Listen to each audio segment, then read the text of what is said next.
आप सभी को नमस्कार दोस्तों। आप सभी लोगों का फिर से मैं वेलकम करता हूं मेरे चैनल पे द भारतीय स्पूक पे। और आज मैं जिस तरह का एपिसोड लेके आया हूं बहुत ही इंटरेस्टिंग और बहुत ही अलग है, और ये आपको बहुत कम मिलेगा इंटरनेट पे, विकिपीडिया पे।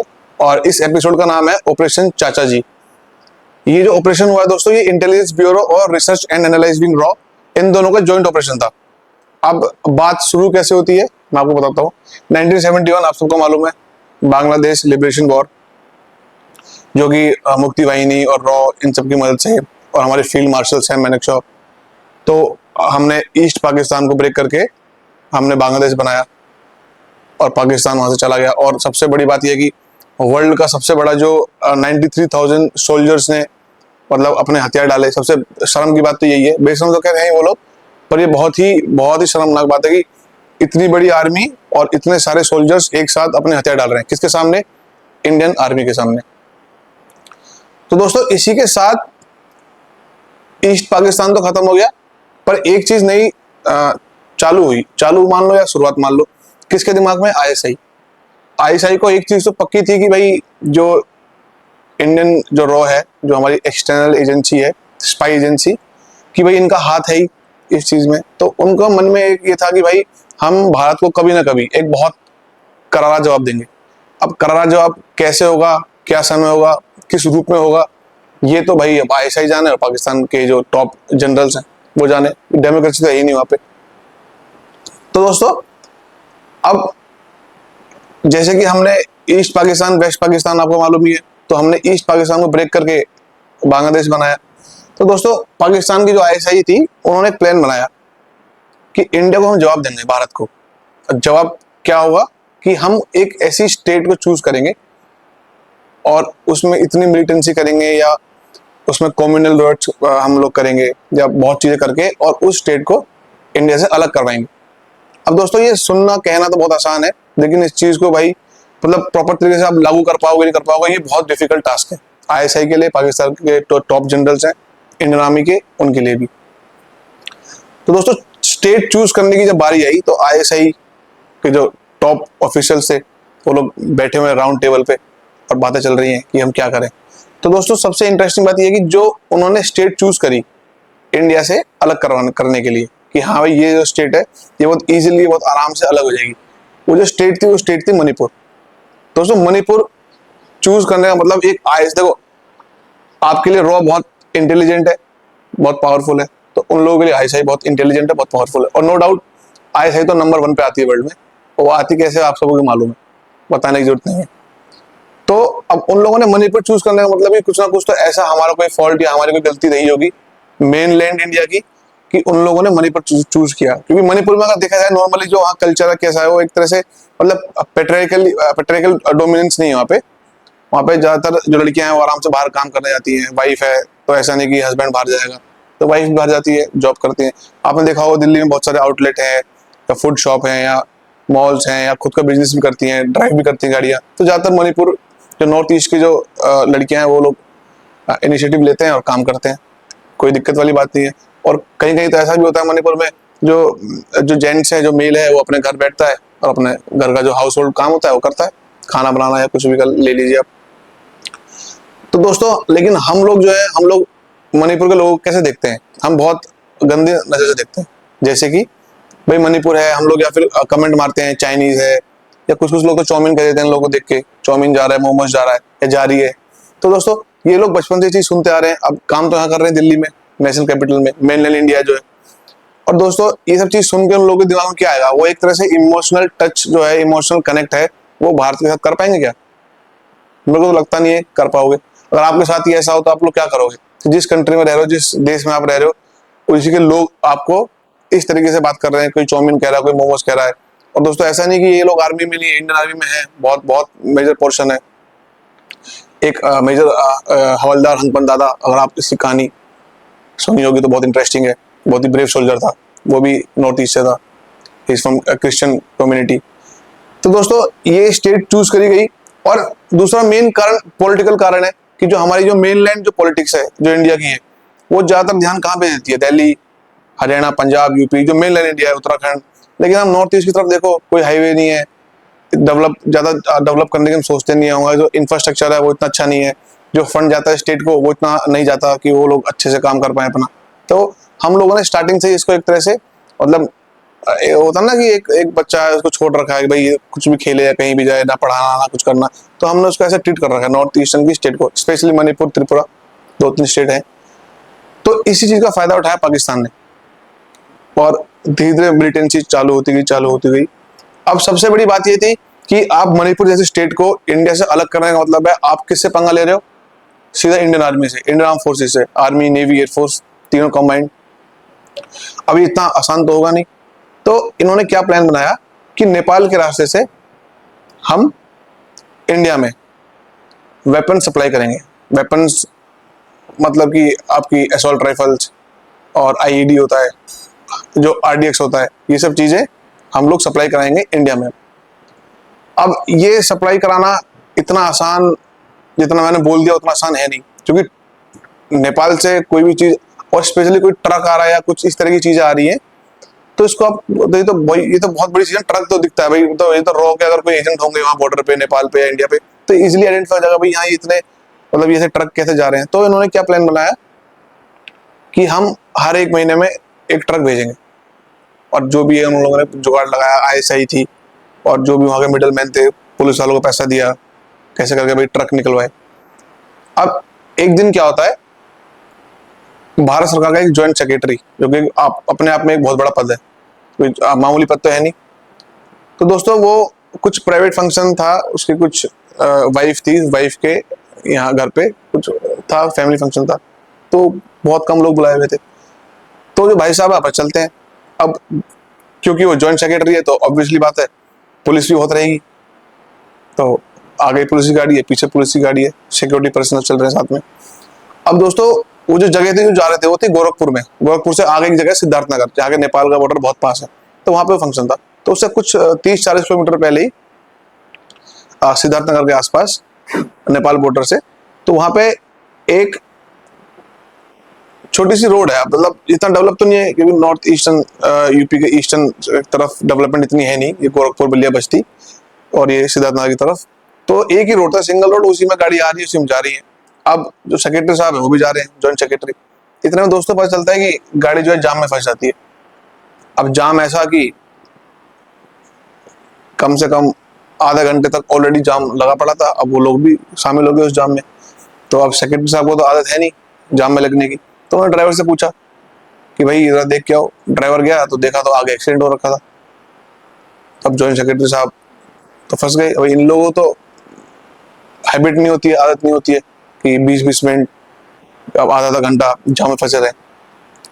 तो इतने में दोस्तों ज्वाइंट सेक्रेटरी साहब जो है वो देखते हैं राइट साइड में, तो एक टपरी वाला होता है, चाय वाला, एक बूढ़ा सा आदमी, एक चाचा टाइप, और वो अपना चाय बना के बेच रहा है। टपरी भी इतनी अच्छी नहीं है, टूटी फूटी है, पानी आ रहा है, टेबल भी इतनी अच्छी नहीं है, और चाय का सामान है, 1-2 फैन है और 1-2 बिस्कुट है बस, और 2-3 डिब्बी जो रखी है सिगरेट की, जिन लोगों को स्मोकिंग करनी है वो स्मोकिंग करे।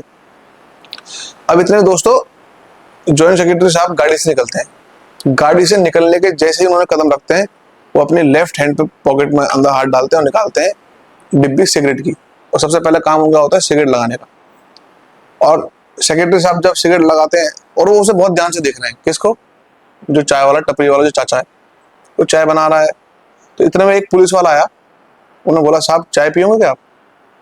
तो ज्वाइंट सेक्रेटरी साहब ने उसकी तरफ देखा और ऐसे सर हिलाया, तो इसका मतलब है कि हाँ। तो वो जाता है और साथ में फिर ज्वाइंट सेक्रेटरी भी चल दिए। अभी दोस्तों सिगरेट चल रही है, 10 से 15 सेकंड के अंदर वो सिगरेट जो थी, जो साहब पी रहे थे, वो खत्म हो जाती है। ये बहुत रेयर होता है कि कोई आदमी इतनी जल्दी सिगरेट पी जाए, अदरवाइज 4-5 मिनट तो चलती है नॉर्मली, हम लोग देखते हैं ऐसे।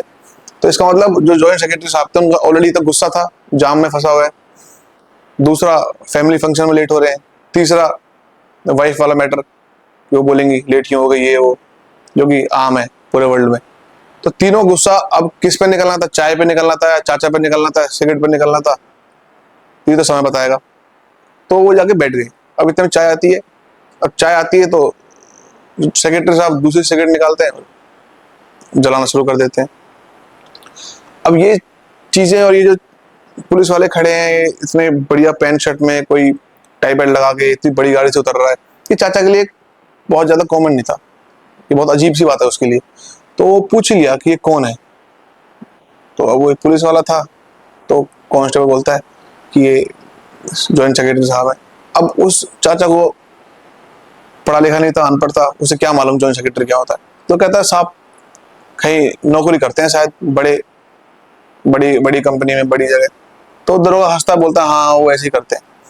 अब इतने में वो सिगरेट पी रहे होते हैं अपने सेक्रेटरी साहब दूसरी, तो इतने में वो चाचा बोलते हैं कि साहब आप भी कहाँ फंस गए इस जाम में आके, ये तो रोज का काम है जाम, ये आप लोगों के लिए तो शायद नई बात नहीं होगी, हम तो रोज देखते हैं।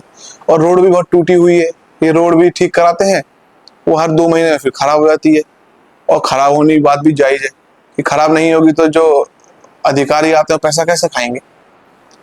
अब ये सब बातें वो बोले जा रहा है, सेक्रेटरी साहब एक कान सुन रहे हैं, इसे निकाल रहे हैं। उनका ध्यान सिर्फ अभी एक ही चीज पे है कि अपनी फैमिली फंक्शन में टाइम से पहुंचना सिर्फ, और जाम जल्दी जल्दी खुल जाए, ट्रैफिक लगा पड़ा है पिछले 40 मिनट से, और शाम का समय हो रहा है, अंधेरा भी हो रहा है।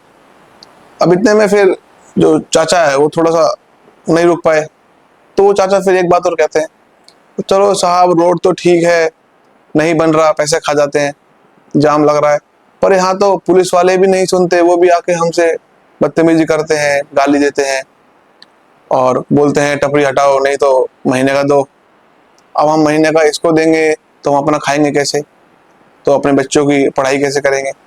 और चलो ये तो ठीक है, कभी कभार तो मेरी लड़की भी मेरा हाथ बटाने आ जाती है, वो तो अभी बहुत छोटी है, उसकी एक्चुअली पोती होती है वो, तो बेटी आ जाती है, तो उसको भी कभी कभार तो एक दिन तो दरोगा आके बोला था कि मुझे तो बहुत अच्छी लग रही है लड़की, बड़ी सुंदर है, तो ये सब भी वो से कह के जाते हैं। तो मैं तो उसको भी नहीं रखता डर के मारे, कभी ऐसा ना हो ये उठा के ले जाए, हम क्या करेंगे। अब जब उसने ये बात सुनी सेक्रेटरी साहब ने, अभी उसकी जो सिगरेट थी वो आधी खत्म हो चुकी थी, जब उसने सुनी कि दरोगा आता बोलता है लड़की बहुत अच्छी लगती है, सुंदर है तुम्हारी, तो वो जिस नेगेटिव टर्म में बोलता है दरोगा, वो सेक्रेटरी साहब समझ जाते हैं कि चाचा क्या कहना चाह रहा है। अब दोस्तों ये सुनने थोड़ा सा गुस्सा आता है सेक्रेटरी साहब को, पर अभी भी एक शब्द नहीं निकाला सेक्रेटरी साहब ने चाचा की तरफ, ना उन्हें देखा बैठने के बाद। अब दोस्तों ये सुनने के बाद जो उनकी सिगरेट थी वो आधी जल चुकी थी, अब वो आधी जलती रही जलती रही जलती रही, 3 मिनट होगी, वो जब एकदम एंड तक पहुंच गया ना, जब हाथ जलने वाला होता है, सेक्रेटरी साहब ने फेंक दी।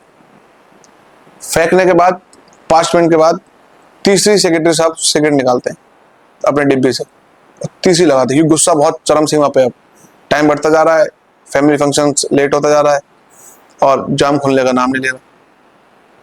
इतने में चाचा जी जो हैं वो बात कर ही रहे हैं। अब चाचा जी बोलते हैं साहब हम तो कह रहे हैं शाम हो रही है, पुलिस वाला जो है ऐसा ना हो दरोगा अभी आप जिप्सी लेके आ जाए, हमको तो पीटेगा ही पीटेगा, ऐसा ना हो एक दो थप्पड़ आपके भी मार दे।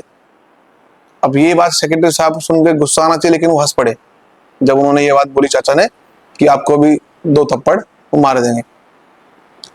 तो इतने में पता चलता है, ड्राइवर आता है, बोलता है सेक्रेटरी साहब को कि साहब जाम खुल गया चलो, तो वो जो सिगरेट थी वो फेंक देते हैं और सीधा ना उससे कुछ बात करते हैं चाचा से और चले जाते हैं। और इसी बीच में एक जो चाचा थे उन्होंने एक लाइन और बोली थी जो सेक्रेटरी साहब बहुत अच्छी लगी थी, वो ये लगी थी जाते जाते कि साहब इतना कुछ हो जाता है, पुलिस वाले करते हैं, लेकिन जब कोई बाहर का आदमी आता है, फॉरेन कोई मतलब विदेशी या नेपाली, तो उससे अच्छे से बात करते हैं, उसको तो पैसा भी दे देते हैं, पर हम भारतीय को मारते हैं।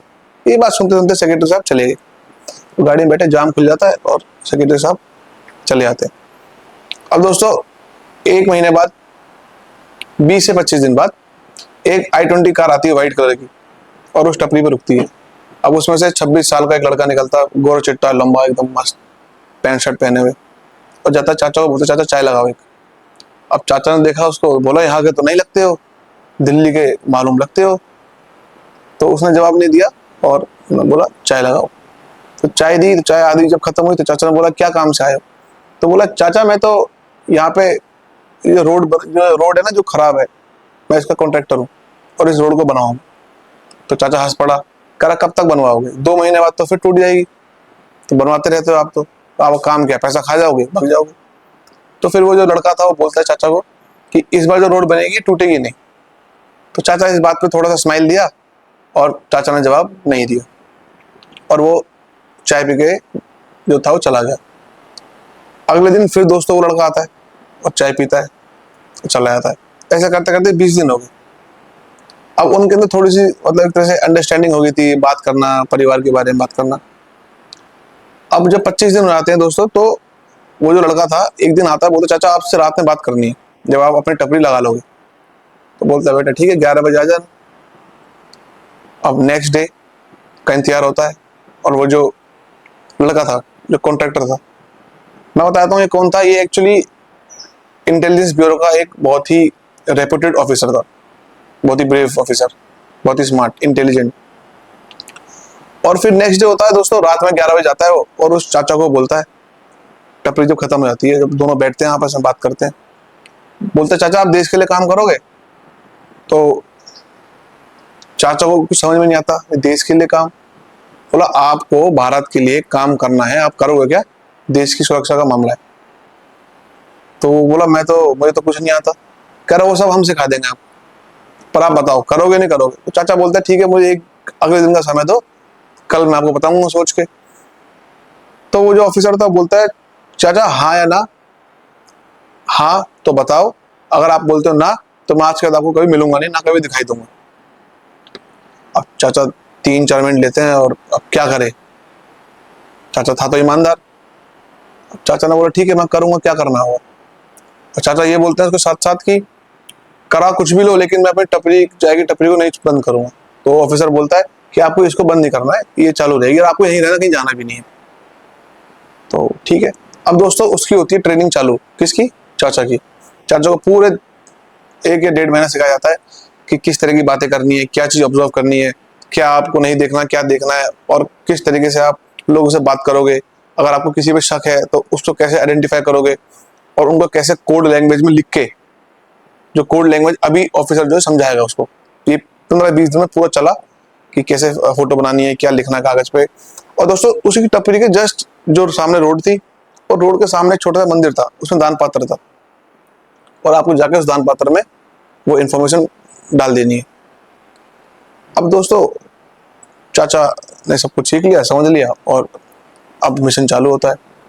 अब चाचा जो भी रोज देखता है, पूरे दिन की जो भी गतिविधियां होती हैं, जो समझ में आती हैं, जैसे नहीं आती हैं, वो डालता है, और रात के 11 बजे जब वो जाता है घर, दान पत्र में डाल के ले आता है। और अगले दिन आईबी का कोई रॉ ऑफिसर आके, रॉ इसलिए बोल रहा हूँ दोस्तों क्योंकि इंटरनल मैटर नहीं है, अभी नेपाल भी इसमें इन्वॉल्व है, तो रॉ के भी कुछ ऑफिशियल्स इसके साथ जुड़े हुए थे इस ऑपरेशन में।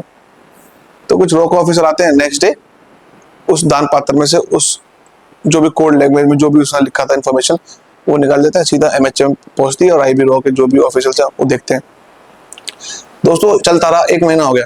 1 महीने बाद एक दिन एक ट्रक आया। अब ट्रक आया तो जैसे ही ट्रक आया तो वहां रुका, क्योंकि रोड खराब था ही, तो खराब हुआ, जाम लगता था। तो एक ट्रक ने उस चाय वाले को बोला चाचा को, चाचा 3 कप चाय लगाओ। अब ट्रक में लेकिन 2 लोग, तो चाचा 3 कप चाय लेके आए। अब क्योंकि चाचा को सब कुछ सिखा चुके हैं आईबी वाले, तो चाचा एकदम हाई अलर्ट पे। तो चाचा ने 3 चाय दी। तो जब पहली चाय दी तो जो चाचा ने वो उस ड्राइवर को देखा, और ड्राइवर के बगल में बैठा हुआ था को पायलट सीट पे, उसको देखा तो ये ड्राइवर कहीं से लग नहीं रहे थे, क्योंकि जो उनके हालात थे, जो उनकी शूज थे, वो एक तरह से मिलिट्री कॉम्बैट वाले शूज थे। तो चाचा को तो अजीब लगा। चाचा ने चाय दी, चाचा को तो सब कुछ नॉर्मल बिहेव करना था, बेटा बेटा करके बात करी, और उन लोगों ने बोला एक चाय पीछे ले जाओ ट्रक में। अब ट्रक में चाचा कैसे चढ़े, लेकिन अब क्या करें, देश की बात है। चाचा चढ़ा तो एक जो लड़का था, तो बहुत सारी कुछ लकड़ियां थी उसके ऊपर बैठा हुआ था, और वो वहां से उठा नहीं। वो गया, चाचा ने चाय दी, चाचा ट्रक से उतर गया। तो ये भी एक तरह से एक संदेश है कि भाई ऐसा क्या उसके अंदर रखा है कि तुम उड़ नहीं रहे। और फिर चाचा वापस अपने टपरी पे, पैसा दिया और ट्रक चल दिया। अब ये जो चीज सब कुछ चाचा कर रहा है, नोटिस कर रहा है, देख रहा है, वो लिखता था कोड लैंग्वेज में, कुछ लेटर्स में जो आईबी के लोगों ने बताया था उसे, और जाके सामने दान पात्र में डाल के, और फिर नेक्स्ट डे कोई रोका या आईबी का ऑफिसर आता था और चुपचाप उसमें से निकाल के लेके जाता था। ये बात चाचा को कुछ नहीं मालूम, कौन आया कुछ नहीं आया। चाचा को सिर्फ इतना काम था, जो ऑब्जर्व करो और मंदिर के दान पत्र में जाओ और डाल दो, बात खत्म। दोस्तों चलता रहा 6 महीने हो गए दोस्तों। 6 महीने बाद इंडिया में एक खलबली मचती है और ये पता चलता है कि आईबी और रॉ के जॉइंट ऑपरेशन से बाद में फिर पुलिस, स्टेट पुलिस भी इन्वॉल्व हुई, मल्टीपल स्टेट पुलिस के स्पेशल ऑफिसर्स, कि इंडिया में 12 ट्रक पकड़े गए हैं। दोस्तों जब 12 ट्रक पकड़े तो उन 12 ट्रकों में क्या था, आईईडी, आरडीएक्स और न जाने किस तरह के वेपन्स, आधे तो हम लोग नहीं जानते, असॉल्ट राइफल्स। अब इतना सारा अगर 12 ट्रक इजीली आप नेपाल से क्रॉस करके अगर आप गलती से मणिपुर ले जाते, अब मणिपुर में क्या है, मणिपुर में ऑलरेडी क्या चलता है, वहाँ अनरेस्ट है, कम्युनल दंगे हैं, कि इंडिया को लेके उनकी जो उनके थॉट्स हैं not up to the level, वो इतने ठीक नहीं है। अब कारण क्या है, कारण शायद हम हो सकते हैं या हमारी पॉलिटिक्स ऐसी है कि उन पर ध्यान नहीं देती, और बहुत मल्टीपल रीजंस है। तो दोस्तों अगर इतना गुस्सा उन लोगों का है, इतनी ज्यादा दंगे हो रहे हैं और उन लोगों को दोस्तों ये सब वेपन हाथ लग जाते, तो चलो एक बार को एक हाइपोथेटिकल सिचुएशन ले लेते कि अगर वो स्टेट अलग ना भी होता तो दोस्तों उस स्टेट में कितनी तबाही मचती, कितने मासूम लोग मरते, कितने हमारे जवान शहीद होते, इसका अंदाजा कुछ है नहीं, क्योंकि 12 ट्रक आप समझते हो ना। तो दोस्तों ये ऑपरेशन चला और ये ऑपरेशन को जो सक्सेसफुल होना था आईएसआई की नजरों में, पर ये कर दिया उल्टा। ये सिर्फ किसने किया, एक 80 साल के बूढ़े ने, एक चाचा ने, कि इतना बड़ा ऑपरेशन उनके उनका जो सूझबूझ थी या उनकी जो इंटेलिजेंस थी, जो उनको मनोबल बढ़ाया, वो काम आया और ये इतना बड़ा ऑपरेशन हुआ। अब दोस्तों एक नोटिस करने वाली ये बात है कि जब ये ऑपरेशन सब कुछ खत्म हो गया, पकड़ लिया, सब कुछ हो गया, तो होने के बाद अभी क्या होता है, 1 या 2 महीने बाद, 1-2 महीने मतलब अभी ऑपरेशन हो चुका है, तो सब कुछ हो चुका है, ये पकड़े गए और ये मिशन भी सक्सेसफुल हो गया। तो 2 महीने बाद एक लड़का बोलो या उसे आप आदमी कह लो, कुछ भी कह लो, आदमी कहना ठीक रहेगा, लड़का तो नहीं, अराउंड 42, 43, 42 एज, तो वो वहीं गोरखपुर साइड उधर एक छोटी सी मार्केट थी, तो वहां पे जा रहा था। अब वो भी एक्चुअली अपने फैमिली फंक्शन में जा रहा था, तो उसे कुछ सामान लेना था, सामान में मिठाई, जाते हैं अपनी बहन के पास जा रहा हो या फिर माँ के पास या फैमिली के पास, तो जनरली आप स्वीट्स लेके जाते हो या फल लेके जाते हो ना, जब आप 2-3 महीने में जाते हो। अब वो जिस गाड़ी में था, छोटी सी गाड़ी थी, उसके पीछे पुलिस लिखा हुआ था, तो जाहिर सी बात है कि पुलिस में काम करता होगा।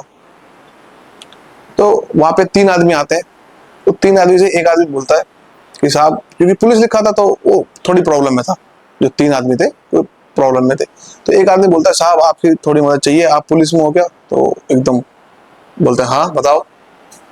तो बोलते हैं साहब हम प्रॉब्लम में है, हमारे साथ ये दिक्कत है, आप जो है एक बार हमारे साथ चल लीजिए प्लीज, तो हमारी प्रॉब्लम सोल्व हो जाएगी, हम आपसे रिक्वेस्ट करते हैं। तो उनकी हालत भी इतनी ठीक नहीं लग रही थी, तो उसने बोला ठीक है, कोई दिक्कत नहीं है। दोस्तों वो उसको अपने साथ ले गए और बोला सर यहाँ पे थोड़ा खेत है, वहाँ पे मेरा कुछ प्रॉब्लम है, लोग मुझे ऐसे कर रहे हैं, ये कर रहे हैं, तो आप एक बार आके देख लीजिए। तो वो ले गए। तो दोस्तों खेतों में आपने नोटिस करा होगा, खेतों के बीच में छोटे से घर होते हैं ना, वो जहाँ पे ट्यूबवेल होता है या वहाँ होता है। तो दोस्तों वो उसके अंदर उसको ले गए, तो वो बोल रहा भाई यहाँ पे क्या है? तो कोई नहीं है, कुछ नहीं है, क्या हो गया? तो दोस्तों इतने में क्या होता है, 3 आदमी में से एक आदमी जो उसको बुला के लेके आया था, गेट लगा देता है और गेट में लॉक लगा देता है और चाबी जेब में डाल लेता है। अब दोस्तों वो जो पुलिस वाला था, उसकी जो रैंक थी वो सब इंस्पेक्टर था, उसकी हालत खराब हो जाती है और उसको बोलते हैं कपड़े निकाल, तो उसकी शर्ट निकाली जाती है, पैंट निकाला जाता है, अंडरवेयर निकाल देते हैं, बनियान, एकदम अभी नंगा खड़ा है वो, समझ लीजिए एक ऐसा ही जो एकदम कंप्लीटली नेक्ड। दोस्तों उसको लेटाते हैं और दोस्तों 2 घंटे तक उस पर डंडा बजता है दबादब, जितनी उन लोगों में एनर्जी थी उस समय, जब वो 2 घंटे तक, 1 घंटे तक तो वो चिल्लाता है और 1 घंटे होने के बाद जब उसको सब कुछ सुन हो जाता है ना पीछे बम्बू, तब वो बोलता है भाई अब मार लो, कितना मारना है, अब दर्द ही नहीं हो रहा बेचारे को। तो 2 घंटे तक मारते हैं, ये भी थक जाते हैं। अब बोलता है खड़ा हो, अब खड़ा कैसे होए? तो एक वहां से जाता है, एक वहां से जाता है, खड़ा करता है। दोस्तों ये कोई नहीं था, ये सब इंस्पेक्टर वही था जो उस चाचा की लड़की को बोल रहा था कि मुझे अच्छी लगती है, ये तो मस्त है, ये बड़े होकर अच्छी बनेगी, अच्छी दिखेगी। दोस्तों वो 3 लोग थे, वो कोई नहीं थे, वो आईबी रो के ऑफिसर थे जिन लोगों ने इसको अंजाम दिया। अब ये बात तो दरोगा को समझ में आ गई होगी कि वो जिंदगी में कभी ये काम तो नहीं करेगा। और उसके बाद उसको कपड़े पहनाते हैं अच्छे से, ऐसे टाई वाई लगाते हैं, बाल ऐसे सही करते हैं, बोलते हैं चले, और फिर उसको वो लेके जाते हैं और वहीं बाइज्जत बली उसकी गाड़ी तक छोड़ के आते हैं। और उसके बाद फिर वो तीनों तीनों गायब हो जाते हैं। गायब कहाँ हुए, कहाँ गए, ये किसी को नहीं मालूम। तो दोस्तों ये पूरा ऑपरेशन था, और इसी तरीके से इस ऑपरेशन को, मतलब मिशन को जो है ये अंजाम तक लेके गए, वो सिर्फ उस चाचा की वजह से। तो आप लोग सोच सकते हैं कि वो चाचा जो, जिसने कभी सोचा नहीं होगा कि मैं देश से काम आऊंगा, बूढ़ा सा, ना पैसा है, ना कपड़ा है, ना पढ़ा लिखा है, कुछ रिसोर्स नहीं है उसके पास, कोई घर नहीं है, कुछ नहीं है, टपरी भी है वो भी मतलब एक तरह से वो भी इतनी अच्छी नहीं है, बारिश हो जाए तो पानी आ जाएगा। तो दोस्तों वो भी एक तरह से बहुत देश के लिए काम आया।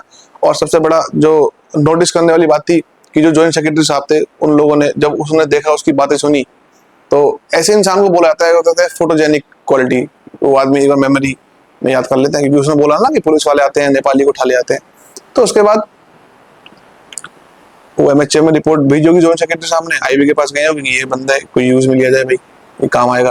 तो दोस्तों देखो वो जाम का रुकना, और जॉइंट सेक्रेटरी साहब ने चीजों को नोटिस किया, और कैसे वो एक इंसान जो कि हम लोग की नजर में एक अनपढ़ हो सकता है, पर एक देश के लिए वो एक अच्छा नागरिक और एक तरह से एक सोल्जर की तरह, एक सोल्जर से ही बढ़कर एक तरह से देखा जाए तो। और दोस्तों ये मिशन रुका, अगर ये मिशन सक्सेसफुल हो जाता तो बहुत दिक्कत होती। दिक्कत क्या होती, बहुत ज्यादा अनरेस्ट होता और बहुत ही बेकार मामला होता। तो दोस्तों ये एपिसोड है ऑपरेशन चाचा, मैं आशा करता हूँ आपको अच्छा लगा होगा, और मैं इस तरह की चीजें मैं और लेके आऊंगा, जितना पढ़ूंगा समझूंगा चीजों को, और उसके बाद फिर हम नेक्स्ट एपिसोड बनाएंगे। तो दोस्तों मेरी वीडियो देखने के लिए धन्यवाद। आप सभी को नमस्कार। जय हिंद, जय भारत।